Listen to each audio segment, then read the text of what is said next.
16장. 하나님께서 사무엘에게 말씀하셨다. 내가 언제까지 사울 때문에 침울하게 있을 참이냐. 너도 알다시피 나는 그를 버렸다. 그는 더 이상 이스라엘의 왕이 아니다. 넌 거룩하게 구별하는 기름을 병에 담아라. 내가 너를 베들레헴의 이새에게 보내겠다. 그의 아들 가운데서 원하는 왕을 찾았다. 그렇게 할 수 없습니다. 사무엘이 말했다. 사울이 이 소식을 들으면 저를 죽일 것입니다. 하나님께서 말씀하셨다. 암송아지 한 마리를 끌고 그곳으로 가서 내가 이 암송아지를 제물로 바치고 여러분을 인도하여 하나님께 예배드리러 왔습니다 하고 알려라. 그 자리에 이새도 반드시 초대해야 한다. 그 다음에 할 일은 그때 가서 알려주겠다. 내가 기름을 부어야 할 사람을 내가 알려줄 것이다. 사무엘은 하나님께서 지시하신 대로 행했다. 그가 베들레헴에 도착하자 성읍의 장로들이 그를 맞으러 나왔다. 그들은 불안한 기색이 역력했다. 무슨 잘못된 일이라도 있습니까? 없습니다. 나는 이 암송아지를 제물로 바치고 여러분을 인도하여 하나님께 예배를 드리러 왔습니다. 모두 자신을 살펴 정결하게 하고 나와 함께 예배를 드립시다. 그는 이새와 그의 아들들도 정결하게 한 뒤 예배에 참석하라고 불렀다. 이새의 아들들이 도착했을 때 사무엘은 엘리압을 보고 생각했다. 이 사람이 하나님께 기름 부음을 받을 자구나. 그러나 하나님께서 사무엘에게 말씀하셨다. 외모가 다가 아니다. 그의 외모와 키에 감동하지 마라. 나는 이미 그를 제외시켰다.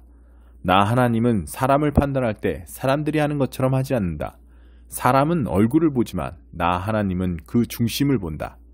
이새가 아비나답을 불러 사무엘에게 보였다. 사무엘이 말했다.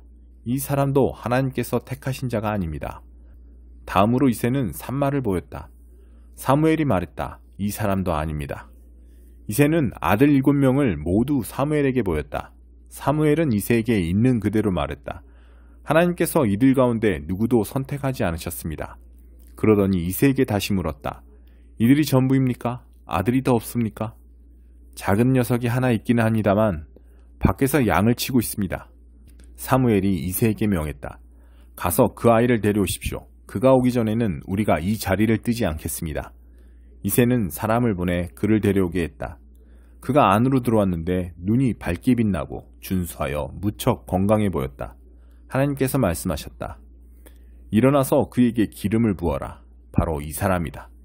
그의 형들이 둘러서서 지켜보는 가운데 사무엘은 기름이 담긴 병을 들어 그에게 부었다. 하나님의 영이 급한 바람처럼 다윗 안에 들어가 그가 살아있는 동안 큰 능력을 부어주셨다. 사무엘은 그곳을 떠나 라마에 있는 집으로 돌아갔다. 그 순간에 사울에게서 하나님의 영이 떠나고 하나님께서 보내신 어두운 기운이 그를 덮쳤다. 그는 두려웠다. 사울의 참모들이 말했다. 하나님께로부터 온 이 지독한 우울증이 왕의 삶을 비참하게 만들고 있습니다. 왕이시여, 하프를 탈 줄 아는 사람을 찾아 왕을 돕게 하십시오. 하나님께서 보내신 어둡고 우울한 기운이 찾아올 때 그가 음악을 연주하면 왕의 기분이 좋아질 것입니다. 사울이 신하들에게 말했다. 하프를 탈 줄 아는 사람을 찾아서 내게 데려오시오. 젊은 신하들 가운데 하나가 말했다. 제가 아는 사람이 있습니다. 제가 직접 보았는데 베들레헴에 사는 이새의 아들로 음악의 재주가 뛰어납니다. 또한 용감하고 이제 성년이 되어서 말도 잘하고 준수한 데다 하나님께서 그와 함께 계십니다. 사울은 이새에게 전령을 보내어 청했다. 그대의 아들 다윗, 양을 친 그 아들을 내게 보내주시오. 이새는 나귀 한 마리에 빵 2호덩이와 포도주 한 병과 새끼염소 한 마리를 실어서 아들 다윗을 사울에게 보냈다. 다윗은 사울에게 가서 그 앞에 섰다. 사울은 첫눈에 그가 마음에 들어 자신의 오른팔로 삼았다. 사울은 이새에게 답변을 보냈다. 고맙소. 다윗은 이곳에 머물 것이오. 그는 내가 찾던 사람이오. 그에게 깊은 감동을 받았소. 그 후로 하나님께로부터 온 우울증이 사울을 괴롭힐 때마다 다윗이 하프를 꺼내 연주했다. 그러면 사울은 진정되었고 어둡고 우울한 기운이 거치면서 기분이 좋아졌다. 14장. 서로 사이좋게 지내십시오. 여러분과 생각이 다른 동료 신자들을 두 팔 벌려 받아들이십시오. 여러분이 동의할 수 없는 말과 행동을 한다고 해서 그때마다 그들을 질책하지 마십시오. 주장은 강하나 여러분 보기에 믿음이 약한 사람들의 경우도 마찬가지입니다. 그들의 살아온 길이 여러분과 다르다는 사실을 기억하십시오. 그들을 부드럽게 대해 주십시오.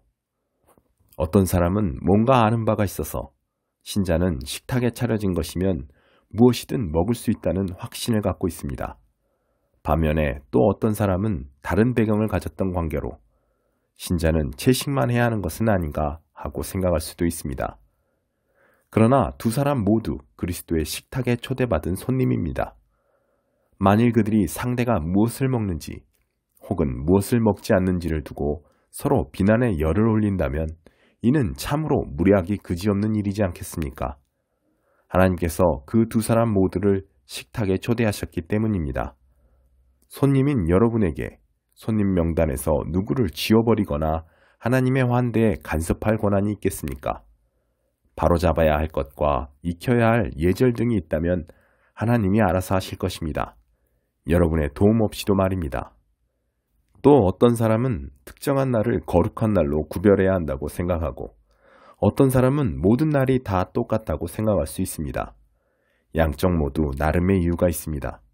각자 자유롭게 자기 양심의 신념을 따르면 됩니다. 중요한 것은 이것입니다. 어떤 날을 거룩한 날로 지킨다면 하나님을 위해 그렇게 하십시오. 고기를 먹는다면 하나님의 영광을 위해 그렇게 하고 갈비를 주신 하나님께 감사드리십시오. 채식주의자라면 하나님의 영광을 위해 채식을 하고 브로콜리를 주신 하나님께 감사드리십시오. 이런 문제에 있어서 자기 마음대로 행동해도 괜찮은 사람은 아무도 없습니다. 우리는 서로에게가 아니라 하나님께 답변할 책임이 있습니다. 우리는 태어나서 죽을 때까지 우리가 행한 모든 것에 대해 그분이 물으시면 답변할 책임이 있습니다. 예수께서 사시고 죽으시고 다시 살아나신 이유가 바로 이것입니다. 삶과 죽음의 전 영역에 걸쳐 우리의 주인이 되셔서 서로가 서로에게 행하는 소소한 폭정으로부터 우리를 자유롭게 만드시기 위함이었습니다. 그러므로 형제를 비판하는 여러분은 지금 무엇을 하는 것입니까? 자매 앞에서 잘난 척하는 여러분은 지금 무엇을 하는 것입니까? 여러분은 스스로 어리석은 사람, 아니 그보다 못한 사람이 되고 있을 뿐입니다. 결국 우리 모두는 다 함께 하나님을 뵐 때 심판대에 나란히 무릎 꿇게 될 사람들입니다. 여러분이 비판적이고 잘난 척하는 태도를 취한다고 해서 그 심판대에서 여러분의 자리가 한치라도 더 높아지는 것은 아닙니다. 성경 말씀을 찾아 직접 읽어보십시오. 하나님이 말씀하신다. 내가 살아 숨쉬고 있기에 결국 모두가 내 앞에 무릎 꿇게 될 것이며 모든 혀가 있는 그대로의 진실을 말하게 될 것이다. 내가 오직 나만이 하나님이라는 진실을. 그러므로 여러분은 여러분 일에 전념하십시오. 하나님 앞에서 여러분 자신의 삶만으로도 여러분은 이미 할 일이 많습니다. 남에게 이래라 저래라 하던 것을 그만두십시오. 오히려 여러분이 관심 가져야 할 일은 이것입니다. 쓸데없이 다른 사람의 길에 끼어들어서 어려운 삶을 더 어렵게 만들지는 않는지 살피는 것입니다. 내가 확신하기로 이는 예수께서 주신 확신입니다. 모든 것이 그 자체로는 거룩한 것입니다. 물론 우리가 그것을 대하는 방식, 그것에 대해 하는 말들 때문에 그것을 더럽힐 수는 있습니다. 만일 여러분이 다른 사람이 먹는 것과 먹지 않는 것을 가지고 큰 화제거리로 만들어 그들을 혼란에 빠뜨린다면 여러분은 지금 그들과 사랑의 교제를 나누는 것이 아닙니다. 그렇지 않습니까? 기억하십시오. 그리스도께서 바로 그들을 위해 죽으셨습니다. 그런데 여러분은 고작 먹는 문제로 그들을 지옥에 보내겠다는 말입니까? 하나님이 축복하신 음식이 영혼을 독살하는 일에 이용되도록 놔두겠다는 말입니까? 하나님 나라는 무엇으로 배를 채우느냐 하는 문제가 결코 아닙니다. 하나님 나라는 하나님께서 여러분의 삶으로 무엇을 하시느냐 하는 문제입니다. 그분은 여러분의 삶을 바로 세우시고 온전케 하시며 기쁨으로 완성시키십니다. 여러분이 할 일은 일편단심으로 그리스도를 섬기는 것입니다. 다만 그 일을 하십시오. 그러면 여러분은 일석이조의 효과를 얻을 것입니다. 여러분은 여러분 위에 계신 하나님을 기쁘시게 해드리면서 여러분 주변 사람들에게도 여러분의 값어치를 증명해 볼 수 있게 됩니다. 그러므로 우리는 서로 사이좋게 지내는 일에 힘을 다하고 뜻을 모아야 합니다. 격려의 말로 서로 도와주십시오. 흠을 잡아 풀이 죽게 만들지 마십시오. 분명히 여러분은 저녁 식탁에 무엇이 올라오고 무엇이 올라오지 않는지 하는 문제 때문에 여러분 가운데 일하고 계신 하나님의 일이 좌초되는 것을 바라지 않을 것입니다. 그렇지 않습니까? 나는 전에도 말한 바 있고 앞으로도 계속 말할 것입니다. 모든 음식은 다 좋은 것입니다. 하지만 여러분이 그것을 나쁘게 이용한다면, 다른 사람들을 걸고 넘어뜨리고 때려눕힐 목적으로 이용한다면 그것은 나쁜 것이 될 수 있습니다. 식사 자리에 앉을 때 여러분의 주된 관심은 여러분의 뱃속을 채우는 것이 아니라 예수의 생명을 나누는 것이어야 합니다. 그러므로 함께 식사하는 다른 사람들을 세심하게 배려하고 예의를 지키십시오. 마음껏 사랑을 나누는 일에 방해되는 것이면 먹는 것이나 말하는 것이나 그 무엇이든 하지 마십시오. 각자 자신과 하나님과의 관계를 가꾸어 나가되 여러분의 방식을 다른 사람들에게 강요하지는 마십시오. 만일 여러분의 행위와 신념이 일치한다면 여러분은 행복한 사람입니다. 그러나 그렇지 않다면, 여러분이 행하는 바와 여러분이 믿는 바가 일치하지 않다면, 어떤 날은 사람들에게 자신의 의견을 강요하다가 어떤 날은 그저 그들을 기쁘게 해주려고만 한다면, 그때는 여러분 스스로도 앞뒤가 맞지 않는다는 것을 잘 알 것입니다. 여러분이 사는 방식과 여러분이 믿는 바가 일치하지 않는 것은 잘못입니다. 예레미야 애가 1장. 비천한 신세. 오, 사람들로 들끓던 도성이 이제 텅 비었다. 과부가 되었다. 문민족 가운데 으뜸이던 도성. 여왕 같던 그녀가 부엌대기로 전락했다. 매일 밤 베개를 적시며 울다 잠이 든다. 그녀의 애인들, 누구 하나 남아서 그녀의 손을 잡아주는 자 없다.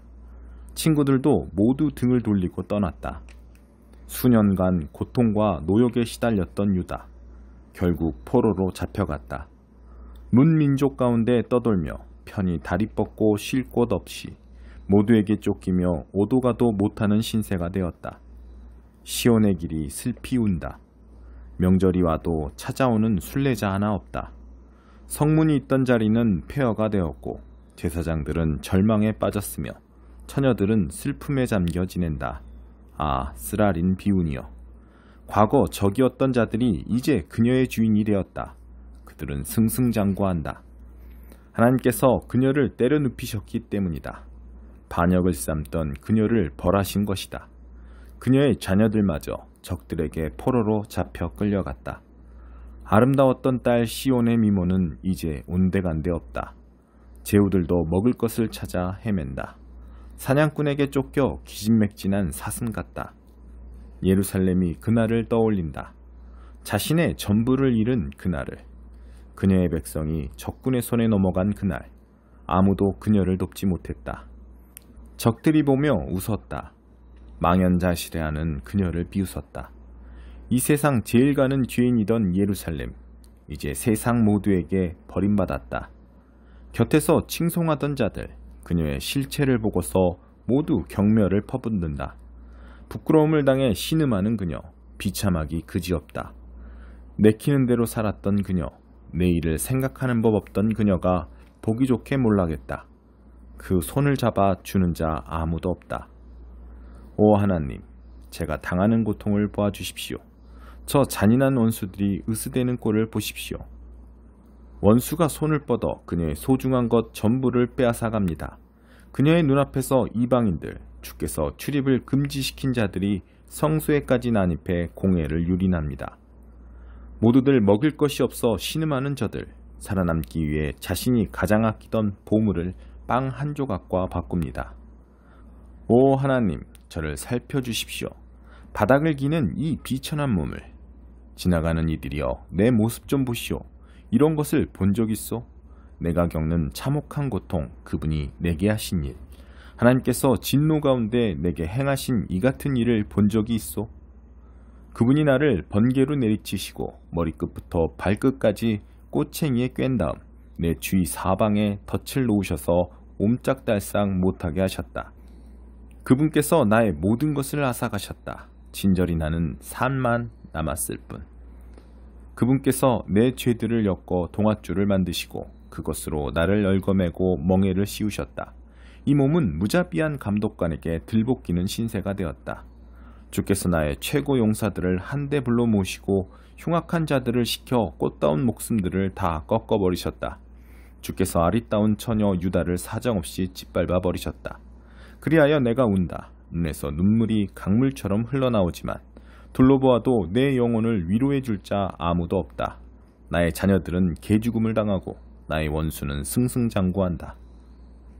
시온이 도와달라고 부르짖었으나 누구 하나 나서서 도와주지 않았다. 하나님께서 야곱의 적들에게 명령을 내리시고 그를 포위하게 하셨다.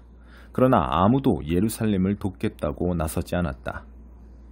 하나님이 오르시다. 잘못한 것은 나다. 모두들 내 말을 들어라. 내게 닥친 이 일을 보아라. 나의 꽃다운 젊은이들이 모조리 포로로 잡혀갔다. 친구들을 불렀지만 그들이 다들 등을 돌렸다. 제사장과 지도자들도 제 살 길 찾기에 바쁘고 살아남고자 몸부림치나 결국 성공하지 못한다. 오 하나님, 제가 겪는 이 고난을 살펴주십시오. 반역을 일삼던 지난 날을 생각하니 속이 뒤틀리고 심장이 터질 듯합니다. 거리마다 학살이 자행되고 집집마다 사람들이 굶어 죽습니다. 오 저의 신음소리에 귀 기울여 주십시오.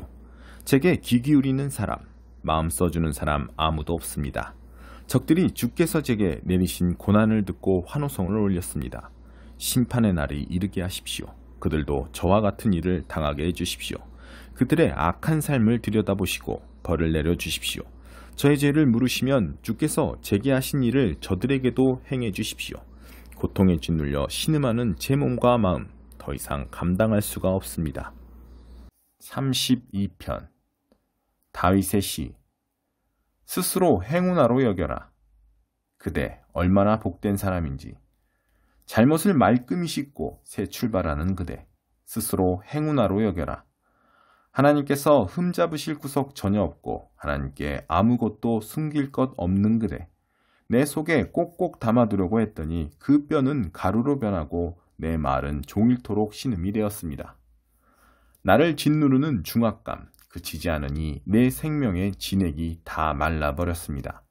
마침내 내 모든 것 주께 고백했습니다. 하나님께 내 잘못 모조리 털어놓겠습니다. 갑자기 나를 짓누르던 압박이 사라지고 죄책감이 날아갑니다.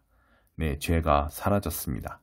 그러므로 우리가 너나 없이 기도하는 이것은 너무나 합당한 일입니다. 대혼란이 일어나고 댐이 터질지라도 높은 곳에 있는 우리는 해를 입지 않을 것입니다. 하나님은 내가 은신하는 섬, 위험이 해안에 이르지 못하게 하시고 호산나의 화환을 내 목에 걸어주십니다. 너희에게 유익한 조언을 몇 마디 하겠다. 너희 얼굴을 똑바로 쳐다보고 있는 그대로 말하겠다. 말이나 노새처럼 고집을 부리지 마라. 그것들은 재갈과 고삐를 채워야만 제 길로 간다. 하나님을 무시하는 자는 언제나 공경에 처하지만 하나님을 인정하는 사람은 인생의 구비구비마다 주님의 사랑을 깨닫는다. 하나님을 찬양하여라. 다 함께 노래하여라. 마음이 정직한 너희여 목청껏 환호하여라.